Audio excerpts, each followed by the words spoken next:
السلام علیکم ورحمۃ اللہ وبرکاتہ۔ میں محمد عظمت رضا رضوی، نظامی استاد جامعۃ رضا فاطمۃ الزہرا اون سورت گجرات، درجہ عالمیت کو نور الانوار کا درس دینے جا رہا ہوں۔ مولا کریم کی بارگاہ میں دعا ہے اللہ پاک سب کو علم نافع عطا فرمائے۔ آپ اس سبق کو پڑھ رہے ہیں، سن رہے ہیں، اللہ پاک آپ کو بھی علم نافع عطا فرمائے، آپ لوگوں کے صدقے مجھے بھی علم نافع عطا فرمائے۔ آج کا سبق بھی بہت اہم ہے، بغور سماعت کیجیے گا اور یاد کرنے کی بھرپور کوشش کیجیے گا۔ اللہ رب محمد صلی اللہ علیہ وسلم، نحن عباد محمد صلی اللہ علیہ وسلم۔ اللہم رب اشرح لی صدری ویسر لی امری واحلل عقدۃ من لسانی یفقہوا قولی۔ اللہم افتح علینا حکمتک ونشر علینا رحمتک یا ذا الجلال والاکرام۔ بسم اللہ الرحمن الرحیم۔ وہو اسم للنظم والمعنی جمیعا، تمہید لتقسیمہ بعد بیان تعریفی، یعنی ان القرآن اسم للنظم والمعنی جمیعا، لا انه اسم للنظم فقط كما ينبئ عنه تعريفه بالانزال والكتابة والنقل، ولا انه اسم للمعنى فقط كما يتوهم من تجويز ابي حنيفة رحمه الله للقراءة الفارسية في الصلاة مع القدرة على النظم العربي، وذلك لأن الأوصاف المذكورة جارية في المعنى تقديرا۔ ٹھیک ہے، آئیے حالانکہ میں سمجھ رہا ہوں پہلے مفہوم بتا دوں، لیکن آپ ترجمہ کے لیے پریشان ہوں گے، تو پہلے آپ ترجمہ سماعت کیجیے پوری سبق کا، پھر انشاءاللہ علی ترتیب آپ کو سمجھانے کی کوشش کروں گا۔ کہتے ہیں وہ ہوا اسم للنظمی، وہ اسم للنظم والمعنی جمیعا، اور قرآن ہوا ضمیر لوٹ رہی ہے قرآن کی طرف، تعریف قرآن کی چل رہی ہے، اسی کے متعلق یہاں کچھ باتیں ہوں گی۔ کہتے ہیں قرآن نظم اور معنی کے مجموعہ کا نام ہے۔ ٹھیک ہے، یہ قرآن کی تعریف کے بیان کے بعد اس کی تقسیم کی تمہید ہے۔ قرآن مجید کی تعریف ہو گئی، اب تعریف کو بیان کرنے کے بعد قرآن کی تقسیم کی کرنے جا رہے ہیں، تقسیم سے پہلے ایک تمہید بیان کر رہے ہیں۔ ٹھیک ہے، یعنی ان القرآن اسم للنظم والمعنی جمیعا، یعنی قرآن نظم اور معنی کے مجموعہ کا نام ہے۔ ٹھیک ہے نا، لا انہ اسم للنظم فقط، نہ تو فقط نظم کا نام ہے، جیسا کہ انزال، کتابت اور نقل کے ذریعہ اس کی تعریف کرنا اس کی خبر دیتا ہے۔ ٹھیک ہے، اور نہ صرف معنی کا نام ہے، جیسا کہ حضرت امام اعظم ابو حنیفہ رحمہ اللہ تعالیٰ کے نظم عربی پر قدرت کے باوجود نماز میں فارسی زبان میں قراءت کرنے کو جائز قرار دینے سے وہم ہوتا ہے۔ یہ تو وہم کا ترجمہ بعد میں، ٹھیک ہے نا، ترجمہ ہو جائے گا۔ اچھا، وَذَلِكَ لِأَنَّ الْأَوْصَافَ الْمَذْكُورَةَ، وہ اس لیے کہ اوصاف مذکورہ، جی یہ اس لیے کہ اوصاف مذکورہ تقدیراً معنی میں بھی جاری ہیں، تقدیراً معنی میں بھی جاری ہیں۔ وجواز الصلاۃ بالفارسیۃ انما هو لعذر حکمی، کہتے ہیں اور فارسی زبان میں قراءت کے ساتھ نماز کا جائز ہونا ایک عذر حکمی کی وجہ سے ہے۔ ٹھیک ہے، ایک عذر حکمی کی وجہ سے ہے۔ وہ عذر حکمی کیا ہے؟ وہ ہوا ان حالت الصلاۃ حالت المناجات مع اللہ تعالی، اور وہ عذر یہ ہے کہ نماز کی حالت اللہ تعالیٰ کے ساتھ راز و نیاز کی حالت ہے۔ مناجات کی حالت ہے. مناجات کہتے ہیں راز و نیاز کی بات کرنا. تو نماز کی حالت اللہ تعالیٰ کے ساتھ کس کی بات ہے؟ راز و نیاز کی حالت ہے.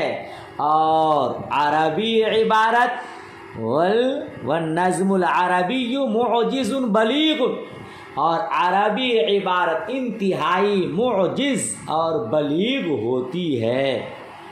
ٹھیک ہے نا؟ فَلَعَلَّهُ لَا يَقْدِرُ عَلَيْهِ، تو کہتے ہیں ہو سکتا ہے ایک فارسی آدمی اس پر قادر نہ ہو سکے. ٹھیک ہے. او لأنه ان اشتغل بالعربی ينتقل الذهن منه الى حسن البلاغة والبراعة ويلتز بالاسجاع والفواصل ولم يخلص الحضور مع الله تعالى بل يكون هذا النظم حجابا بينه وبين الله تعالى.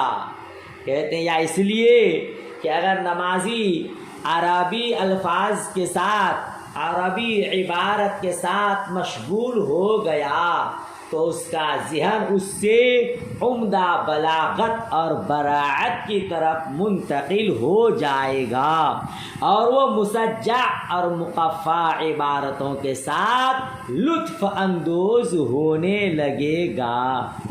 ٹھیک ہے. وَلَمْ يَخْلُصُ حضور، اور اللہ تعالیٰ کے ساتھ اس کا حضور خالص نہ رہ سکے گا. ترجمہ پہلے سن لیجئے. ٹھیک ہے. تو یہ ترجمہ اس طرح سے، پھر اس کے بعد میں وضاحت کرتا ہوں انشاءاللہ تعالیٰ. کہتے ہیں وہ کان ابو کیا کہتے ہیں بل یکون هذا النظم حجابا بین و بین اللہ تعالی، بلکہ یہ عربی عبارت اس نمازی اور اللہ تعالیٰ کے درمیان حجاب بن کر ظاہر ہوگی. وَكَانَ أَبُو حَنِيفَةَ رَحِمَهُ اللَّهُ تَعَالَى مُسْتَغْرَقًا فِي بَحْرِ التَّوْحِيدِ وَالْمُشَاهِدَةِ، اور امام اعظم چونکہ توحید اور مشاہدہ کے سمندر میں مستغرق تھے، غرق تھے. آپ جب عبادت کرتے تھے تو یوں گویا کہ اللہ کو دیکھ رہے ہیں. ٹھیک ہے نا؟ اس لیے اللہ تعالیٰ کی ذات کے علاوہ اور کسی طرف التفات نہیں فرماتے تھے. لا یلتفت الا الی الذات، آپ توجہ نہیں فرماتے مگر اللہ کی ذات کی طرف. اسی کا صحیح ترجمہ میں نے کیا کہا؟ اللہ تعالیٰ کی ذات کے علاوہ اور کسی طرف متوجہ نہیں ہوتے تھے، التفات نہیں فرماتے تھے. ٹھیک ہے نا؟ فلا تعن علی فی انه کیف یجوز القراءۃ بالفارسیۃ مع القدرۃ علی العربی المنزل. کہتے ہیں تو ان پر یہ اعتراض نہیں ہوگا، یہ طعن و تشنیع نہیں ہوگی، ان کو یہ طعنہ نہیں دیا جا سکتا کہ وہ عربی زبان جو منزل من اللہ ہے اس پر قدرت رکھنے کے باوجود فارسی زبان میں قراءت قرآن کس طرح جائز قرار دیتے ہیں. ٹھیک ہے. یہ اعتراض، یہ طعن نہیں دیا جائے گا. وَأَمَّا فیما سوا صلاتی فوا یراعی جانبیہما جمیعا. کہتے ہیں نماز کے علاوہ دوسری حالتوں میں امام اعظم ابو حنیفہ رحمۃ اللہ تعالی علیہ نظم اور معنی دونوں کی رعایت کرتے ہیں. چلیے یہاں تک سبق، اس کا ترجمہ ہو گیا. اب مفہوم سنیے، یاد رکھیے گا. آپ نے بھی قرآن مجید کی تعریف پڑھی، اب یہاں سے اس کی تقسیم ہے. یا تو قرآن کس چیز کا نام ہے، اس بارے میں 3 اقوال ہیں، 3 مذہب ہیں. سمجھ رہے ہیں؟ ایک گروہ کا کہنا ہے کہ قرآن صرف نظم کا نام ہے، اور دوسرے گروہ کا کہنا ہے قرآن مجید صرف معنی کا نام ہے، اور تیسرے گروہ کا کہنا ہے کہ قرآن مجید نظم معنی دونوں کے مجموعہ کا ہے. صاحب منار اور صاحب نور الانوار دونوں کے یہاں یہ تیسرا قول، یعنی نظم اور معنی دونوں کے مجموعہ کا نام ہے، یہ زیادہ صحیح ہے. ٹھیک ہے نا؟ جو لوگ کہتے ہیں کہ قرآن صرف نظم کا نام ہے، جو لوگ کہتے ہیں کہ قرآن صرف نظم کا نام ہے. ان کی دلیل یہ ہے کہ قرآن کی تعریف میں المنزل علی الرسول، المکتوب فی المصاحف، المنقول عنہ نقلا متواترا، یہ الفاظ استعمال کیے گئے ہیں، ہے نا. مصنف علامہ یہاں سے کیا ثابت کیے کہ نظم اور معنی دونوں کا نام ہے، صرف نظم کا نام نہیں. جو کتاب کی تعریف انزال، کتابت اور نقل کے ذریعے دینے سے خبر دیتی ہے، یعنی کتاب کی تعریف نظم اور معنی کے ذریعے کرنے سے یہ وہم ہوتا ہے، یہ سمجھ میں آتا ہے کہ قرآن صرف کس کا نام ہے؟ نظم کا، حالانکہ ایسا نہیں ہے. تو جو لوگ کہتے ہیں کہ نظم کا نام ہے، ان کی دلیل یہ ہے کہ قرآن کی تعریف میں المنزل علی الرسول، المکتوب فی المصاحف، المنقول عنہ نقلا متواترا، 3 صفات واقع ہیں. ٹھیک ہے نا. تو انزال، کتابت، نقل کے ساتھ قرآن مجید کی تعریف کرنا، اس سے سمجھ میں یہ آ رہا ہے کہ یہ صرف کس کا نام ہے؟ نظم کا. کیوں؟ چونکہ نظم منزل ہوتا ہے، نظم مکتوب ہوتے ہیں اور نظم منقول ہوتے ہیں. نہیں سمجھے اس کو؟ نظم ہی کیا ہوتا ہے؟ منزل ہوتا ہے، اسی کو اتارا جاتا ہے، وہی منقول ہوتا ہے، وہی مکتوب ہوتا ہے. لہذا قرآن صرف نظم کا نام ہے. ٹھیک ہے. اور ان لوگوں کی دوسری دلیل یہ ہے، اللہ تبارک و تعالیٰ نے قرآن مجید میں ارشاد فرمایا ہے، اِنَّا أَنزَلْنَاهُ قُرْآنًا عَرَبِيًّا، ہم نے اس کو اتارا ہے کس میں؟ عربی میں. اِنَّا أَنزَلْنَاهُ، ہم نے اس کو اتارا ہے. قرآن عربیہ، قرآن عربی زبان کا. ٹھیک ہے. تو عربی زبان جو تمام زبانوں میں زیادہ فصیح اور بلیغ ہے، نزول قرآن کے لیے وہی زبان منتخب کی گئی ہے. اور عربی اور غیر عربی یہ الفاظ کی صفت ہے. عربیت غیر عربیت کا تعلق الفاظ کے ساتھ ہوتا ہے، معنی کے ساتھ نہیں. لہذا اس سے بھی یہ سمجھ میں آ رہا ہے کہ قرآن نام ہے صرف نظم کا. ٹھیک. اچھا، جو لوگ کہتے ہیں کہ قرآن صرف معنی کا نام ہے، ان کی دلیل کیا ہے؟ ان کی دلیل یہ ہے کہ امام اعظم، یعنی آپ پڑھیں کہ ولا انه اسم للمعنى فقط كما يتوهم من تجویز ابی حنیفہ رحمہ اللہ تعالی، یہ یہاں سے دلیل دے کر دیے ہیں، جس کو صاحب نور العنوان نے رد کیا ہے. وہاں سے صاحب نور العنوان نے اس کو رد کیا کہ صرف معنی کا نام نہیں ہے، جیسا کہ امام اعظم ابو حنیفہ رحمہ اللہ تعالی علیہ کے فارسی قرات جائز کرنے سے وہم ہوتا ہے عربی نظم پر قدرت کے باوجود، تو اس کی رد کی ہے نا. تو ان کی دلیل، جو لوگ کہتے ہیں کہ صرف معنی کا نام ہے، ان کی دلیل یہ ہے کہ امام اعظم ابو حنیفہ رحمہ اللہ تعالی عنہ نے عربی عبارت پر قدرت کے باوجود نماز میں فارسی زبان میں قرات جائز قرار دیا ہے.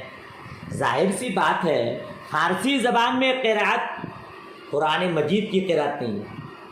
یہ فارسی زبان میں قرات قرآن سے قرآن کے معنی تو موجود ہو سکتے ہیں، الفاظ نہیں.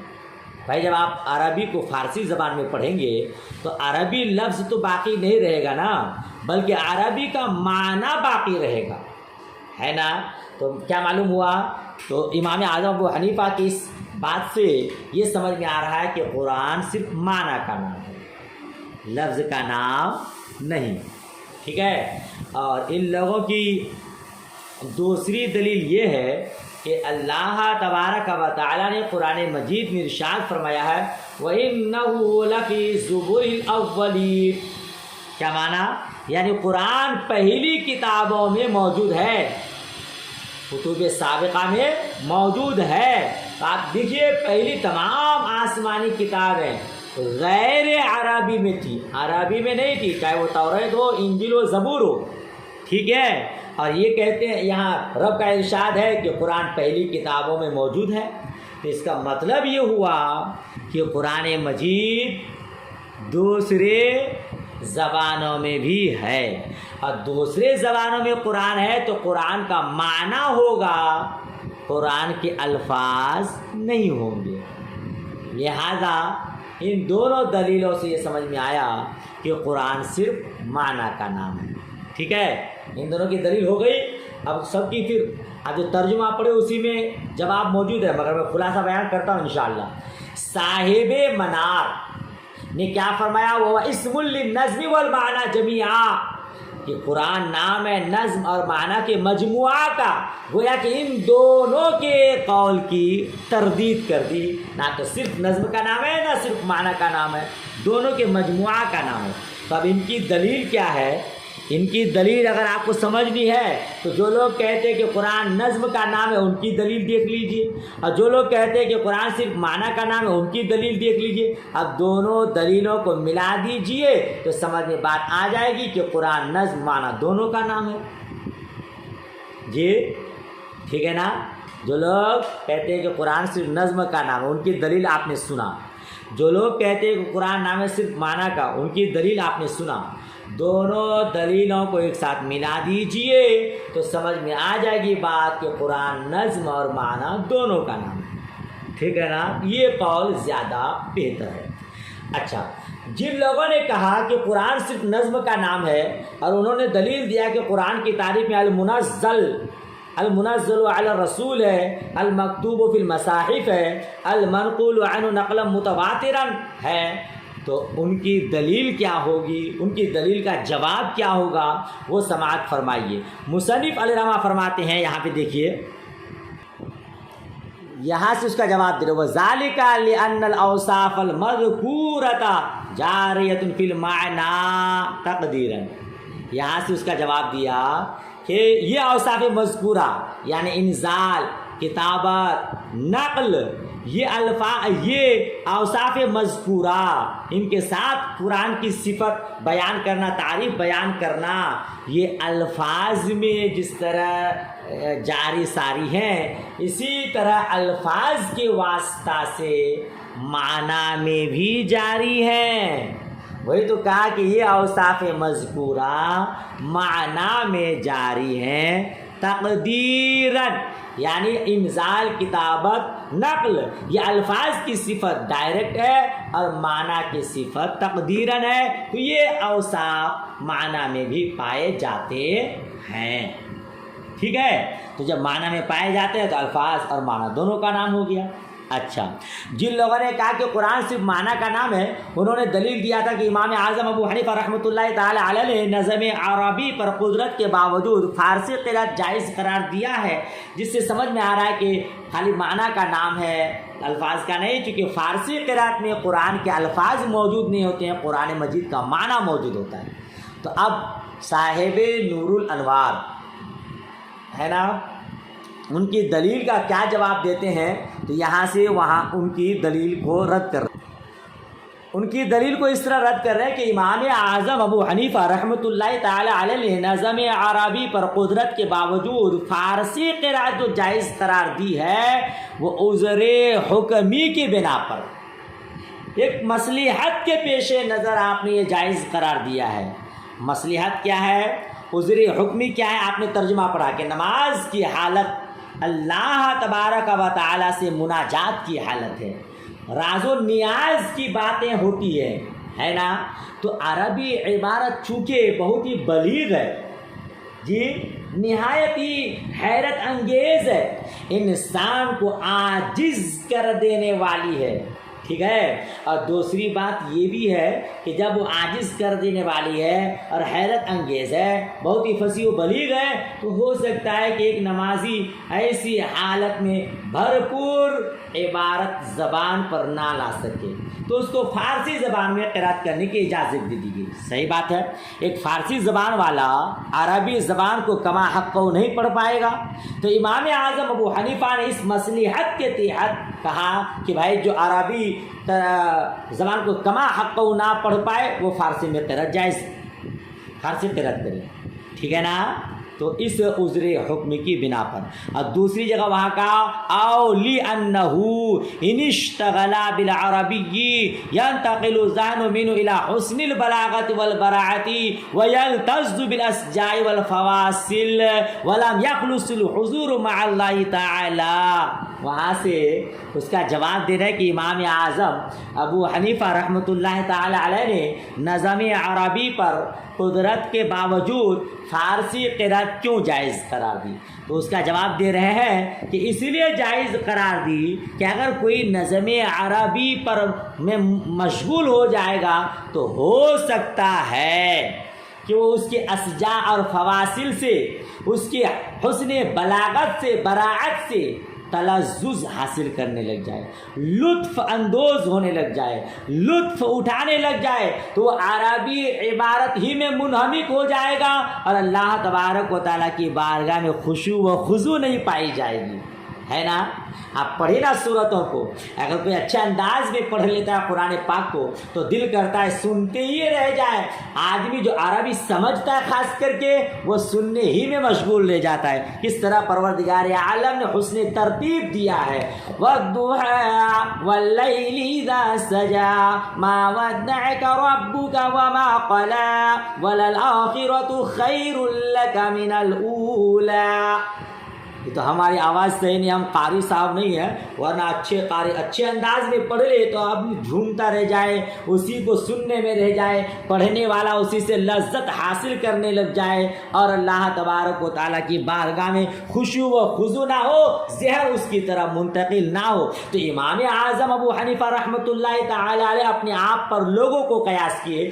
امام اعظم ابو حنیفہ رحمۃ اللہ تعالی علیہ جب نماز پڑھتے تھے تو گویا یوں کہ اللہ تبارک و تعالیٰ کا دیدار ہو رہا ہے، بحر توحید اور مشاہدہ میں مستغرق ہو جاتے تھے. اسی طرح جس کو آپ نے مشکات شریف میں احسان کی تعریف پڑھی کہ رب کی عبادت کرو اس طرح گویا تم رب کو دیکھ رہے ہو، ایسا نہیں تو اس طرح سوچو کہ رب مجھے دیکھ رہا ہے. تو یہ بزرگان دین، ہمارے اکابرین، ہمارے اسلاف، اللہ کے برگزیدہ بندے رب کی عبادت کرتے ہیں تو اس طرح منہمک ہو جاتے ہیں گویا رب کی زیارت کرتے ہیں، پھر انہیں دنیا کی کوئی پرواہ خبر نہیں رہتی ہے.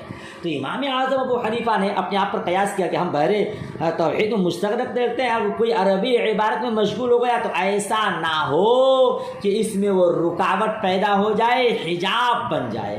تو آپ نے اس عذر کے تحت کہا کہ نظام عربی پر قدرت کے باوجود فارسی قرأت جائز ہے. سمجھ شریف میں بات آئی. اس کے علاوہ آپ نماز کے علاوہ کی بات کریں تو سرکار امام اعظم ابو حنیفہ رحمۃ اللہ تعالی علیہ نے دونوں کی رعایت کیا ہے. ٹھیک ہے، خالی نظم ہی کا کیا کہتے ہیں کہ معنی ہی کی رعایت نہیں کی ہے بلکہ دونوں کی رعایت کیے ہیں. وہ کیسے؟ وہ اس لیے کہ امام اعظم ابو حنیفہ رحمۃ اللہ تعالی علیہ نے جنوبی اور حائزہ کے لیے فارسی زبان میں قرأت قرآن کرنا اور فارسی زبان میں ترجمہ قرآن کو چھونا جائز ہے. اگر امام اعظم کے نزدیک صرف معنی کا نام قرآن ہوتا تو امام اعظم جنوبی اور حائزہ کے لیے فارسی زبان میں قرأت قرآن کی اجازت نہ دیتے اور فارسی زبان میں مترجم قرآن کو ان لوگوں کے لیے چھونا جائز قرار نہ دیتے. جس سے سمجھ میں آیا کہ نماز کے علاوہ آپ دونوں کی رعایت کرتے ہیں. ٹھیک ہے. در مختار میں ہے کہ حضرت امام اعظم ابو حنیفہ رحمۃ اللہ تعالی علیہ نے صاحبین کے قول کی طرف رجوع فرما کر عربی پر قدرت رکھتے ہوئے نماز میں فارسی زبان میں قرأت قرآن کے عدم جواز کے قائل ہو گئے تھے. یہاں عذرے کے بنا پر آپ نے جائز قرار دیا تھا، پھر بعد میں آپ نے اپنے قول پر رجوع کیا اور صاحبین کے قول کو اختیار کیا، یعنی قدرت کے باوجود فارسی زبان میں قرأت جائز نہیں ہے. ٹھیک ہے. چلیے آج کا سبق یہیں تک ہوا. اس کو یاد رکھیے گا اور بھرپور یاد کرنے کی کوشش کیجیے گا. اللہ حافظ. خدا حافظ.